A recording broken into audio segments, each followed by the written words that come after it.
What is up? GoodMicWork back at you again, second day in a row with your post-Royal Rumble Monday Night Raw review. I thought the show was pretty good. I thought it was a solid Monday Night Raw. There were a few things on the show that really entertained me, and we also got some more information about Fastlane and WrestleMania, and maybe a little bit better of an idea of the direction WWE is going in. So what I plan to do here, a little bit different than my usual Monday Night Raw reviews, is I'm actually going to go in order. A lot of times when I talk about Raw, I start right at the top, the main event storylines, and then I backtrack and go through the rest of the card. We'll talk about everything right in order, because this week, the way Raw went down, I think that's the best way to talk about it. For those of you coming across my commentaries for the first time, I want to welcome you to my channel. Please subscribe my channel if you like what you hear. I'm knocking on the door of 10,000 subs, and I want to thank everybody for their awesome support. It's taken me a little bit longer to get to 10,000 than I wanted, but now that I'm almost there, it does feel a little bit special and kind of a miniature milestone for me. You can watch this YouTube video and download an MP3 of the audio on my website, GoodMicWorkCommentaries.com, so please check that out. You can also listen to this commentary on iTunes and Stitcher Radio. Please like me on Facebook and follow me on Twitter as well. Let's jump right in here to this Monday Night Raw, the fallout from the Royal Rumble. Of course, the big news coming out of the Royal Rumble was that Triple H did return as the 30th entrant and win the WWE title. The other big news was the debut of AJ Styles, which I have a lot to say about, and I am pleasantly surprised with the response that he has gotten. I am really excited for his WWE run, and I will give my thoughts on AJ Styles here in just a little bit. For those of you who listened to my commentary last night after the Royal Rumble, you know my feelings on the show. I stand by them. I thought the Royal Rumble was very good, especially when you consider how shitty the last two Royal Rumbles were. I was happy to see a little bit of excitement in this Royal Rumble. I was glad to see some things that made me actually mark out, which I can't remember the last time that ever happened. And it definitely wasn't worthy of being a pay-per-view that was sabotaged by the fans, and I was happy that the fans didn't go home pissed off last night. For the most part, at least the entire arena wasn't booing their asses off the way they were in the two previous years. We got an overall exciting show. Tonight, we knew we were going to hear from the new WWE Champion Triple H. It was almost a given that he was going to open the show. Stephanie and Vince come out first and give Triple H the big introduction. They're gloating their asses off. They're so happy. They're jolly. They're dancing around. Triple H comes out there in his suit with the WWE title, starts cutting a promo on Roman Reigns, talking about how he has no respect, and the reason he's WWE champion is because guys like Roman don't deserve to be the WWE champion. He's already moved on past his wrestling career, and he's into the boardroom now, but he felt like he had to come back and take the WWE title until he felt somebody was worthy enough of having it, I guess. So Triple H is basically saying he's the champion until he no longer wants to be, and there's nothing that anybody in the WWE locker room can do about it. And then Stephanie announces that later on in the show, they are going to announce the main event of Fastlane. They're going to evaluate all the talent throughout Raw, and then to close the show, they're going to announce the main event of the pay-per-view, and the winner of that main event at Fastlane will go on to face Triple H for the WWE title in the main event of WrestleMania 32. So we had that to look forward to. You knew it was going to involve Roman Reigns or something like that. My question is that if they don't want Roman Reigns to be champion, how about not even give him this match at Fastlane? We'll talk about the match at Fastlane a little bit when I talk about the main event, but that to me strikes me as odd. If the Authority really hates Roman Reigns so badly and they have all this power and they can do whatever the fuck they want, why are they giving the guy an opportunity to get a title match? It just seems stupid. I don't know. That's the way wrestling is. You'd think after 35 years I would realize that by now. Our first in-ring match of the night was a very good match between Dolph Ziggler and Kevin Owens. Kevin Owens is back on track after his loss to Dean Ambrose last night at the Royal Rumble. He beat Ziggler clean with a pop-up powerbomb. I was happy to see that. You got to wonder the future of Kevin Owens, who he's going to wind up feuding with next, what his WrestleMania match is going to be. A lot of people are thinking Sami Zayn. Some people would like to see AJ Styles, even possibly Brock, shit like that. So who knows what Kevin Owens could do. But, you know, that match at the Royal Rumble he had with Dean I thought was awesome, and I didn't mind that he lost, and I thought the finish was great. Next up, I believe, was the really ridiculous segment with the Social Outcasts. They come out there to cut a promo, and they realize that Flo Rida, who I know nothing about, I know he sang The Rock to the ring at that WrestleMania match he had with Cena. Other than that, I have no idea who the fuck Flo Rida even is. But he's sitting at ringside, and the Social Outcasts start fucking with him, and then they call him into the ring. He gets in the ring willingly, and then they decide they want to have a rap battle with him between Flo Rida and Bo Rida. Bo Dallas is going to rap. Now, I was making some smart-ass comment on Twitter at the time, so I don't even think I really paid attention to the lyrics. I thought the entire segment was really stupid. I don't like the Social Outcasts because, to me, they're just a rehash of 3MB or any stupid shit like that. They're not taken seriously at all. They're a bunch of fucking goofballs, and if it's a faction designed to get these guys over, they're not going to get over this way, involved in these stupid, cheesy segments with these fucking celebrities who are awful in the ring. Actually, I think Bo Dallas was actually better than Flo Rida in the rap battle, to be honest with you. I forgot how the Dudley Boys even got out there. The Dudley Boys ended up hitting the ring, and they had a tag team match against two of the fucking nut jobs, and Flo Rida was going to be there at ringside, and the Dudleys actually won a match tonight on Monday Night Raw, which was good to see. I believe they nailed Axel with the 3D. The next matchup was truly a boner moment. Oh man, first of all, AJ Styles has a backstage interview on Monday Night Raw with Renee Young. We heard him speak a little bit, but he didn't talk too much because Chris Jericho ended up interrupting him, approaches him and says, you know, a lot of these fans might not know who you are, but I know who you are, and I've been waiting a long time to see you in the WWE, and you know, blah, blah, blah. It's going to be an honor to go out there and compete with you in the ring and whatever. So they go out and have their match. AJ Styles, I like his entrance. I like his theme song. So far, it looks pretty good. He definitely didn't get the pop that he got at the Royal Rumble. I went back and listened to that pop like 5 times. That was so awesome when his music started playing, and then it says phenomenal on the Titantron, and the fans just explode.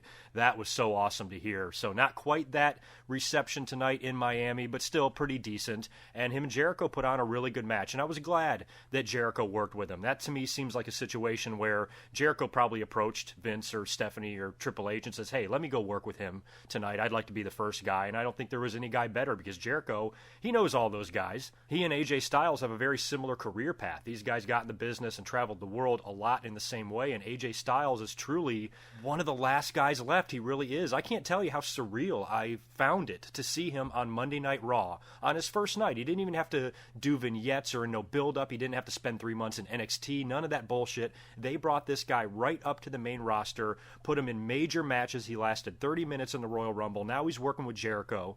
Winds up beating Jericho in a great match. He is so fast, so entertaining, and I hope the WWE management took notice and saw how awesome this guy is. I mean, I've always thought that I've never been against AJ Styles coming into the WWE. I just thought that when he got there, if he ever did come in, he wouldn't be used any more than a Dolph Ziggler type of level. I just didn't see him doing any more than that. So I always thought, hey, he's probably better off in TNA and Japan and places like that because he can win world titles over there and be a serious threat. And I just didn't think the WWE would push that heavily a guy that made his career outside of the WWE. And if he did ever come to the WWE, that they would change his name, that they would put a silly-ass fucking gimmick on him, they would build him up with 3 months of stupid-ass vignettes, and then he would debut, and it would just fall flat. But the way he came in and made an impact in that way, showed up at the Royal Rumble and lasted a significant amount of time in the Royal Rumble, then has his first match on Monday Night Raw against a veteran legend like Chris Jericho, a really good match, makes Jericho look good,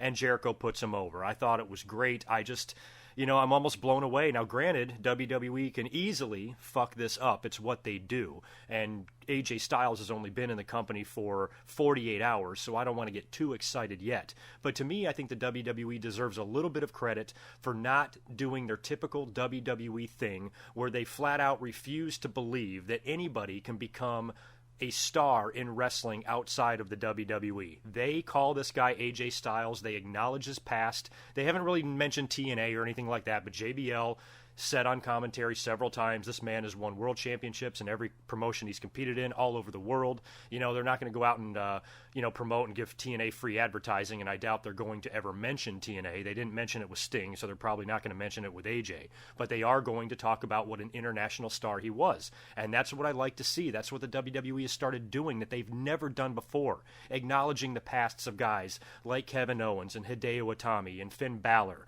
and now AJ Styles. I think this is really promising for the future of professional wrestling, and that the WWE isn't going to have this stupid, insane, blind mindset to when everybody comes in the company. Fucking Dusty Rhodes came into the company and they put polka dots on his ass. You know, it's what the WWE has always done. So to me, this was a really nice breath of fresh air. The fact that Vince McMahon and the WWE and their ego are not afraid to promote and put over somebody that made their career outside of the WWE. And I think this is a situation where the fans have got to come through for AJ Styles. If he is going to have any sort of success on the top of the card in that company, the fans have to do with him what they did with Daniel Bryan. Because I think truly that's the only way AJ Styles is ever going to get a chance to main event a WrestleMania. Even with the way he's come into the company and made such an impact, right now I still don't see him ever competing with Roman Reigns and Brock Lesnar for the WWE title. The fans have got to put him in that position. I see AJ Styles on a Kevin Owens type level, on a U.S. title or Intercontinental title, semi to mid card, great matches. You know, a guy that's always going to have a spot and always be in significant feuds, but never quite be at the top. And there's actually nothing at all wrong with that. There's a lot of men on the card in those positions that I enjoy watching week after week. So with AJ, I think his chance to be hugely successful and actually possibly be a contender for the WWE World title, I think he has to have the type of support like Daniel Bryan did to where the WWE cannot ignore it. And on top of that, he's got to come through in the ring. He most likely will. We don't have to worry about that. AJ is, what his nickname says, phenomenal, and he knows what he's doing in there. And WWE, it's like, you know, I'm sure AJ, you know, bounced around the ropes and practiced in the ring a little bit because WWE's ring is much different than where he's worked everywhere else. But you got to be a little bit impressed that the guy signs on the dotted line in his very first appearance inside of a WWE ring. He impresses everybody not only at the Royal Rumble but on Monday Night Raw with his match with Jericho. So I, for one, am very, very happy AJ Styles is in the WWE. I wasn't expecting to be this excited about it if it ever happened, just because, you know, like what I said earlier, AJ would just fall victim to WWE's bullshit. But so far, so good, and I'm really pleased with what I've seen from AJ Styles. And, you know, fans, if you're listening, I'm begging you, those of you who go to the shows and stuff like that, voice your support for AJ. Chant his name. Be as loud as humanly possible, and let the WWE know that you want to see this guy featured. And do that for everybody you love, not just AJ.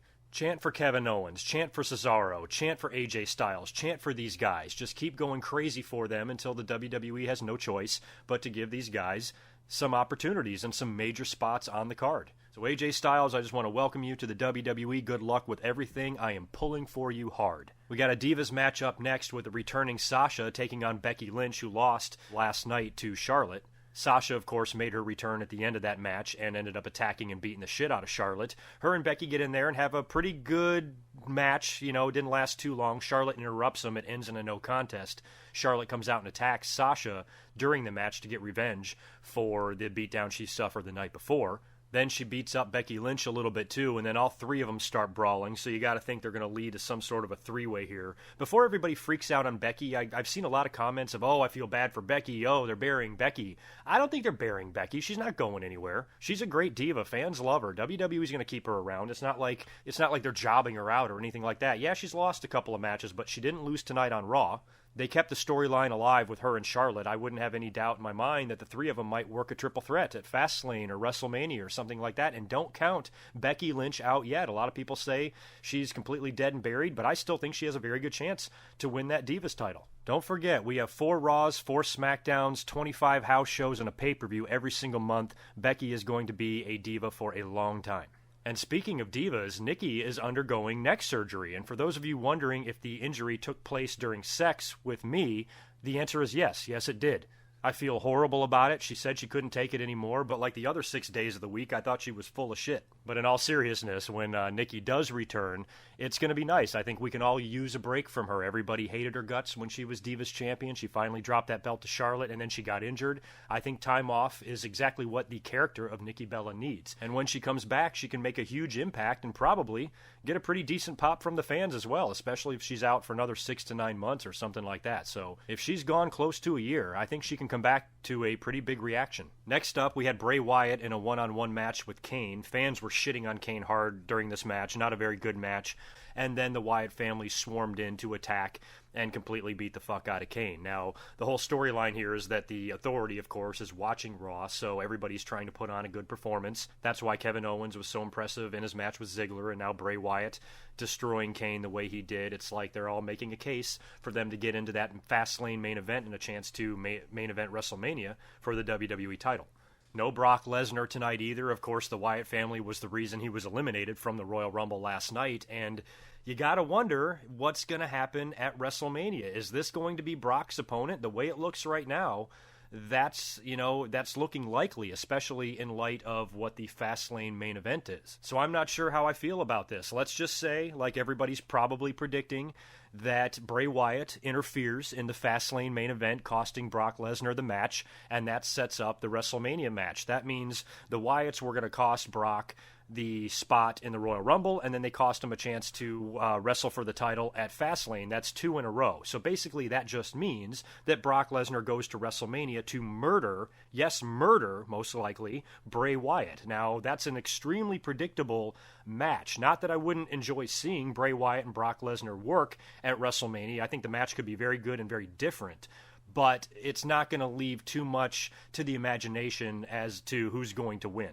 And what I really don't want to see them do is do like a 4-on-1 or a handicap match. Maybe Brock Lesnar gets so pissed off that he's like, you know what, I'll take on all 4 of you motherfuckers at WrestleMania. And to me, that wouldn't even be that great, because you know Brock would win, and that means one man is going to destroy an entire faction. A faction that includes big monsters like Luke Harper and Braun Strowman. I don't want to see that either. As much as I love Brock, I don't want to see him bury an entire group of guys. So, unless they threw a stipulation, Brock, I don't know what his contract status is right now. I don't know.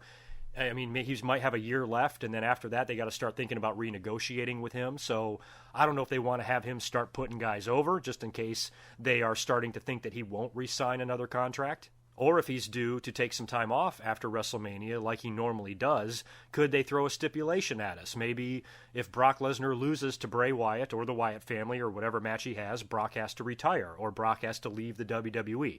Maybe Bray Wyatt can come out and start cutting promos about how he wants to rid the WWE of Brock Lesnar and this monster and this beast, and he wants to tame the beast and all this shit, all in his spooky Bray Wyatt ways, and then that leads to a match at Mania, and if Brock loses, he's got to go. I guess that would be another way to make it semi-interesting, especially if you figured out a way for Bray Wyatt to win, and then Brock Lesnar has to leave the WWE, and it takes some time for them to write him back into the storyline. But that means the Wyatt family would own Brock Lesnar after doing what they did to him at the Rumble, then Fastlane, then Mania. We're not going to see that happen. So if it turns out to be Brock and Bray, the in-ring match is going to be great and fun, but the outcome is going to be predictable, and Brock Lesnar is going to destroy Bray Wyatt. I will talk more about that when we discuss the Fastlane main event here in just a little bit. In my favorite part of Monday Night Raw, a extremely entertaining Rock segment. This was great. Of course, Raw tonight was in Miami, The Rock's hometown. WWE was teasing the return of a major superstar on Twitter hours before Monday Night Raw. You pretty much put 2 and 2 together. I was calling it out on Twitter, saying that it's going to be The Rock. And then I even went one better when they showed the limousine parked in the garage. And it's like, who's in the limousine? Who's this returning star that's coming back? And I thought to myself, I'm like, if it's somebody like The Rock or somebody like John Cena or some shit like that, it's very uncharacteristic for them to get out of a limousine. That's really not The Rock's style. I don't know if he's ever arrived in a limousine. Maybe he has when he was a heel. I just don't remember him doing it too often. So I was thinking it was a decoy. I was like, what we're going to get is a bullshit surprise star. Maybe somebody that, yes, is returning, but it's not that big a deal. And then we're going to think that's it, and it's a big letdown, and then The Rock is going to come out and surprise us later on in the show. That's what I actually thought would happen. But instead, they go to the limousine, they open up the door, and sure enough, it's a letdown, right? It's The Miz. This fucking douchebag is the guy that the WWE was tweeting about. He was in the Royal Rumble like last night. What the hell is he returning from? So he starts cutting a promo looking like a doofus, and then this big monster truck pulls up, and I'm like, holy shit, it's Austin. But The Rock gets out of the truck instead of Austin. So Stone Cold, thanks for lending Rock that sweet-ass ride. He shows up and just immediately starts entertaining. Almost as soon as he put his foot down from that car door, he was entertaining the shit out of me. The first thing he does is he approaches The Miz, makes fun of him in that dumbass fucking outfit he's wearing, and then tosses The Miz's keys, and he says, park The Rock's truck. He then goes a little bit further, and I'm sorry, I did not catch who that was. I don't know if it's a rapper or a Miami person or whatever, but runs into some guys that he knows, exchanges pleasantries with them. He moves on a little bit further, and he sees the Big Show. And this was so funny. The Rock is saying to Big Show, you know what I was just thinking about the other day? I was watching the Royal Rumble 2000 in Madison Square Garden on the WWE Network. It was me and you, the final 2 guys in the ring, and we went over the top rope, and I won the Royal Rumble. But you always said that my feet hit the ground first, and after watching the show on the WWE Network, I'll be damned, you were right. You did win the Royal Rumble. Can you imagine how your life would have changed if you would have been the guy to win that night? You could have been the Scorpion King. You could have had all these movies. And he just starts going on and on with The Rock has got this big, giant, shit-eating grin on his face. He's he's cracking me up. Big Show starts to cry, and he just crushes his laptop in his hands that he was holding. And The Rock's like, good to see you, buddy, and keeps walking. He then runs into Lana. They've had a run-in the past when he showed up at a Monday Night Raw, I think in Brooklyn, and cut a promo with her and Rusev. And he starts talking about Rusev and what a hairy, smelly pile of shit he is, and he's wondering if they're still together. And then she says, yeah, we're married. He talks about how Lana came to his room the night that he was with them on Monday Night Raw, and they went through all these different sex positions, like the Wisconsin wheelbarrow and all this shit. He was just cracking me up, and then he kept walking. He took the camera all the way, cutting a promo the whole time, high energy, like he's on fucking crack, gets right up to the gorilla position, and then counts down for his music, and then he hits the ring, goes out there, and cuts another fucking promo. The guy did not stop. Apparently he was at work shooting Ballers, or whatever that HBO show that he has, all day long, and then he flies down to Miami to be at the show. And it was pretty obvious he was going to be there during the Kevin Owens and Dolph Ziggler match to open up the show. You saw The Rock's mom at ringside. So once you saw her, I'm like, well, shit, of course it's going to be The Rock. But I didn't care. It was predictable. It was an awesome Rock segment, probably the most entertaining Rock segment I've seen in a long time, because I will be honest, as much as I love The Rock, probably like no other, sometimes when he's been coming back in recent years, it seems a little bit forced. His one-liners and his jokes sometimes, you know, they don't hit as hard. They kind of fall flat a little bit. But tonight, he was just cooking. He was on fire. He wasn't missing a beat, entertaining as hell. And then he goes off script, apparently, to address three fans that are sitting in the front row dressed as Macho Man Randy Savage, Hulk Hogan, and The Rock, and maybe even one other guy. It was a handful of fans out there, and The Rock comes out there to address them and asks them their name and who they're portraying. Like, we don't know who the fuck they are. And the first guy's like Macho Man, and the other guy's like Hulk Hogan. And then The Rock is like, the weed must be good here in Miami. And I'm like, what the fuck? Did The Rock just cut a promo about smoking weed on TV PG Monday Night Raw? And he's doing it while talking to a man dressed as a sex tape making racist. What the fuck is going on here? You think of Roman Reigns with the tater tots bullshit. Then you think of Chris Jericho with the Rudy Tooty Fruity or whatever the fuck. And then you got The Rock with weed and llama penises and unibitches. That's right, llama penises and unibitches. That's because the New Day comes out there to interrupt The Rock, and that's when I damn near creamed my pants. Because I'm like, holy shit, The Rock and the New Day together? I don't even think I can fucking handle this. New Day was hilarious. They held up to The Rock well, promo to promo with him, and they were just as funny as he was. They even stuck up for Byron Saxton, who The Rock had looked over at the commentary table and says, I have no idea who this fucking guy is. Crowd kind of popped for that because Byron Saxton is kind of invisible, but New Day comes out there and says who that guy is one of the best commentators and the best commentator at that commentary table currently. And then they told him to watch the product, which I thought was really funny. But those four guys together were hilarious. The Rock was calling Big E like Big Mama and shit like that. So there was a lot of funny stuff in this promo. I didn't hate it at all. I was highly entertained by it, and it was one of those Rock promos that was done well, that the fans were into, that just didn't seem cheesy and forced and stupid. This one was pretty much a lot of fun from top to bottom. And The Rock ended up calling his family out there for backup. The Usos came out and attacked the New Day, and The Rock got a little bit physical too. He threw a couple of rock bottoms. He nailed Big E with one, and he nailed Xavier with one. So maybe, just maybe, there's still a chance that he can work a match at WrestleMania. I thought if he was going to, then hopefully that angle would have broken tonight. So it's really not looking likely. He's probably just going to appear and do something major, something fun at WrestleMania. You know what I would like to see, and I wouldn't be surprised if we did? Let's say The Rock just cuts a promo or something like that. I wouldn't be surprised at all if The Rock cut a promo with John Cena. I know a lot of fans wouldn't like to see that, probably, but John Cena, of course, as we all know, is injured, but that's not going to keep him out of WrestleMania. I think WWE needs to use John Cena this year the way they've used The Rock or Hulk Hogan or Stone Cold Steve Austin in the past, and have him come out for some sort of a fun in-ring segment or a fun promo. And if he and The Rock got together and maybe cut a fun promo, had some fun with each other, and maybe buried the hatchet or any hatchet there might still be left over from their 3-year-long WrestleMania feud, I think that could be something nice to see. It's something that I wouldn't hate. A lot of other people might hate it, but I wouldn't.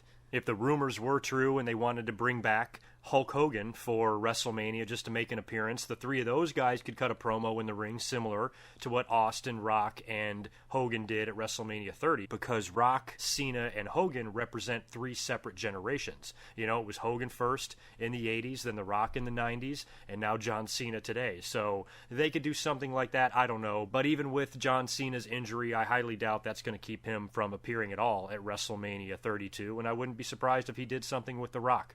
That is if The Rock can't wrestle. If he can, then I don't know. There's still time maybe for him to work something out and fight Triple H, because they teased that last year. The Undertaker needs an opponent. I don't know.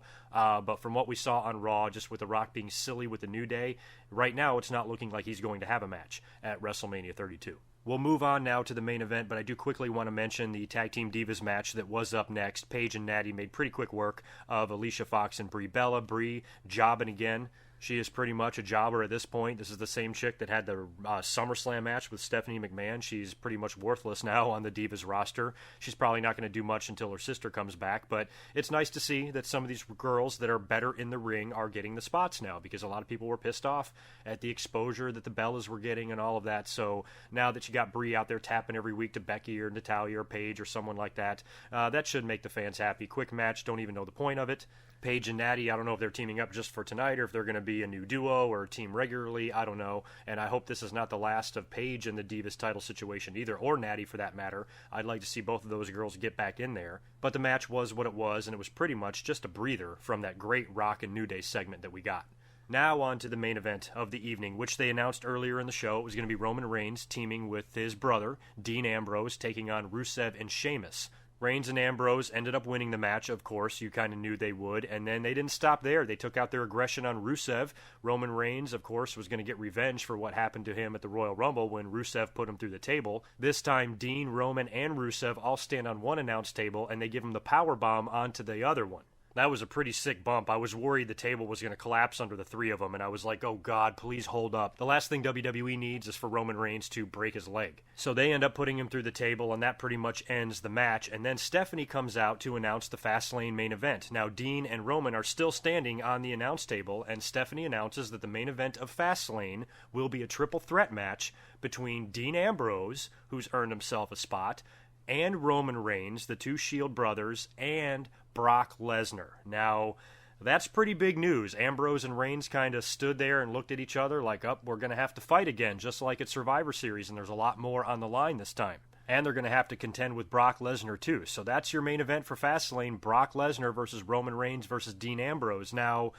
the early indications here is that this is pretty predictable. I mean, are we going to see Brock Lesnar versus Triple H for the WWE title? Didn't we see that match enough? And plus, there's no purpose for it. Triple H and Brock have no heat, have no issue with each other on TV. So that match doesn't make sense. So you got to think Roman Reigns is going to be the one to come out of this, obviously, and ultimately go to WrestleMania to face Triple H. So far, I don't know. I'm not sure if the fans want to just see a straight-up Roman Reigns versus Triple H match with Roman winning the title and Roman getting the moment. You know the fans are going to boo the shit out of that. But what are your alternatives? Give Dean Ambrose the spot? You know, I don't know. I'd like to see Dean win the title. I was kind of hoping he would at the Royal Rumble for a minute there when he was the last guy in there with Triple H, but still. Dean in that spot at WrestleMania in the main event? No, I don't see that happening. And then that leaves Brock. Brock would normally be the most likely choice to win this match, but given what's going on with him and the Wyatt family right now, you got to wonder, like I mentioned earlier, if the Wyatts come out and cost him the match at Fastlane. And can the WWE find a way to do that while still making Roman Reigns look strong at the same time? Because you don't want to have Brock have Roman and Dean Ambrose completely beaten and defeated and destroyed in the middle of the ring, and as soon as he's about to score the 3 count, then you have the Wyatt family come out and do something to Brock, and then Reigns ends up winning. That almost makes Reigns look weak. Brock still looks like the better man in that situation, so I think it has to be a combination of both. Maybe the Wyatt family just sabotages the whole match before anybody has a chance to beat anybody, and then they card off Brock Lesnar or kidnap him or something like that, and that leaves Reigns and Ambrose to fight against each other, and then Reigns wins. I'm not sure. But I would love to see Brock Lesnar win this match. I would love to see Brock Lesnar main event WrestleMania. But the way it looks right now, that's not going to happen. Brock's probably going to work with Bray or something like that, like I talked about earlier on, and Roman Reigns is going to work with Triple H. Now, I don't know if they could still pull something to make the Roman Reigns and Brock Lesnar match happen. To me, that's my pick for the main event. I would prefer to see Brock and Roman fight again. I'm one of the minorities in that match. I don't think everybody wants to see that, but I do, and I think that would be a lot better than Roman Reigns against Triple H. I think it's admirable that Triple H wants to be a part of launching this next big star that the WWE clearly wants to make a John Cena level of a star, and I think Triple H feels the most comfortable. Maybe he feels comfortable with himself doing the honors for this guy rather than somebody else. I guess you can look at that in a positive way, but it's all about what the fans want to see and what the fans want to see happen, and right now the fans are still booing Roman Reigns. So if he goes into WrestleMania to face Triple H, I mean, unless Triple H does some really fucked up shit to get a lot of heat, I don't know if the fans are going to be on his case at all. I think the fans are going to treat Triple H as the babyface in the WrestleMania match, and they're going to do that thing where they sabotage the match, and then Roman is going to win, the confetti's going to come down, he's going to have his family there, The Rock will be in the ring, no doubt, celebrating with him, the Usos are going to be celebrating with him, and the whole entire arena of 90 to 100,000 people are going to be shitting on it. I don't want to see that. I would love to see Roman Reigns get that moment and be there with his family in front of all those people winning the WWE title at WrestleMania, but I just want to see it be done in a way to where the fans don't shit on it. And how can the WWE do that? What can the WWE do to get the fans to not hate this guy? A couple of years ago, when Daniel Bryan forfeited the WWE title and they had the Money in the Bank ladder match to determine the new WWE champion, half of the IWC was screaming for Roman Reigns to win that title. Now it's the last thing in the world that they want. So what can the WWE do to get the fans to like him the way they used to when he was in the Shield? Probably nothing, because the fans are fickle and they don't know what the fuck they want, but it's going to be really hard to make all of that happen in 2 months' time before WrestleMania. So I'm a little bit worried about the main event just for the crowd reaction in WrestleMania. I'd hate to see 100,000 people completely shit on Roman Reigns' big night. So that's when you have to wonder if the WWE will do some of the great things that we've seen them do in the past 2 WrestleManias. Now, we're kind of on a pattern here. Our last 2 Royal Rumbles have completely sucked ass, and the last Royal Rumble was awesome, and the last 2 WrestleManias have been awesome, and now you're worried that this one might suck ass. So hopefully it won't be like that, and the WWE will pull a rabbit out of their hat for this WrestleMania. Maybe we get a Roman Reigns heel turn. I mean, I know WWE doesn't want to do that because they see so many dollar signs in him, but man, that would be one hell of a way to swerve us. Maybe you could even do a double turn sort of a situation. I mean, the Authority have been heels for a long time. Maybe Vince and Stephanie can maybe leave TV for a while, and maybe Roman Reigns and Triple H can do a double turn at WrestleMania where Triple H comes out looking like the babyface and Roman Reigns wins, and then maybe they have one more rematch at the pay-per-view after because Triple H might want a rematch for the title, and then Roman Reigns puts him down again, and then Triple H kind of leaves and goes back to the backstage area as a babyface, and the Authority is off of TV, and that's the end of the Authority for a little while, and WWE goes back to a general manager situation or whatever. I don't know. Hopefully the WWE just does something fun. That's the theme of these commentaries. I just want to watch wrestling, and I want it to be fun. I don't ever want to be pissed off, and I don't ever want to pick apart the product and get worried about this and that and who's going to be pushed and what the fans are going to think and all that. I just want WrestleMania to be a successful show and to be fun, and I think if you have Roman Reigns going in there just to straight up defeat Triple H and win the WWE title and get the big moment, that is not a guarantee that the fans are going to love that, and there's a really good chance that they could boo it. But if they book Triple H in such a way where he pisses so many people off between now and WrestleMania, maybe that can help Roman out.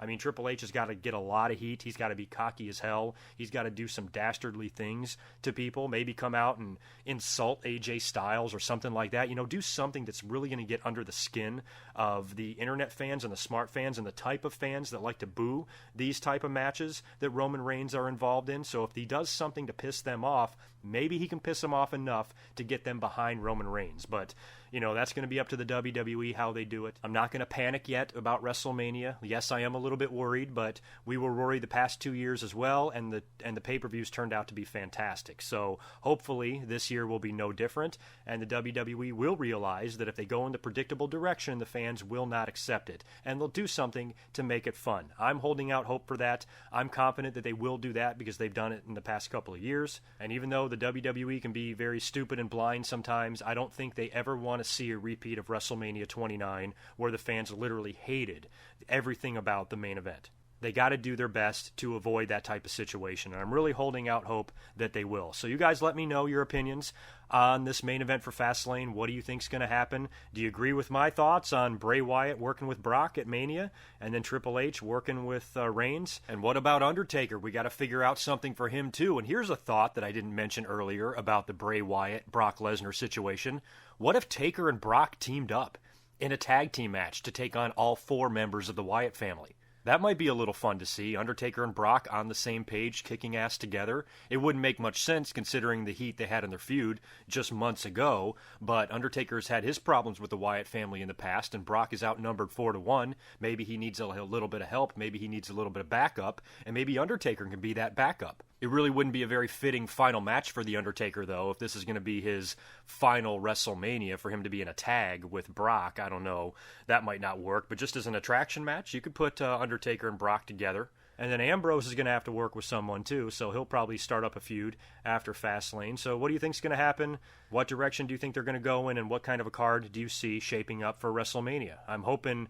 You know, I said last night during my Royal Rumble reaction video that I think this WrestleMania will be the best in-ring work WrestleMania that we've ever had as far as the matches they could potentially put together here, especially with all these big stars on the shelf and injured, the Randy Ortons and John Cena's and guys like that. I just wish Seth Rollins was around to be involved in one of these matches, but if you put AJ in there with someone like Daniel Bryan at WrestleMania, you have Kevin Owens working with Sami Zayn, Cesaro can get back in there and get in the mix somehow. We still have the Andre the Giant Memorial Battle Royal, which will most likely take place, which hopefully they will use as a way to help launch someone. So what I'm hoping for is if we do get a lot of bullshit, like a title match between Triple H and Roman Reigns with a predictable finish, hopefully there will be enough other things on the WrestleMania card that will still make the show great. So let me know what you think. We got a week to sit on this and think about it some more. I probably will not be back up here until after next Monday night's Raw. I'm continuing work on the WrestleMania Memories video, which will be released hopefully in the beginning of March. It's going to be pretty badass and pretty long too, but I'm working on it. It's going to be a lot of fun. And if you thought the SummerSlam Memories video was good, I promise you this one will be 10 times better than that. Thanks for listening to me again for the second night in a row. I wish you all a great week, and I will talk to you after next Monday night's Raw. Until next time, peace.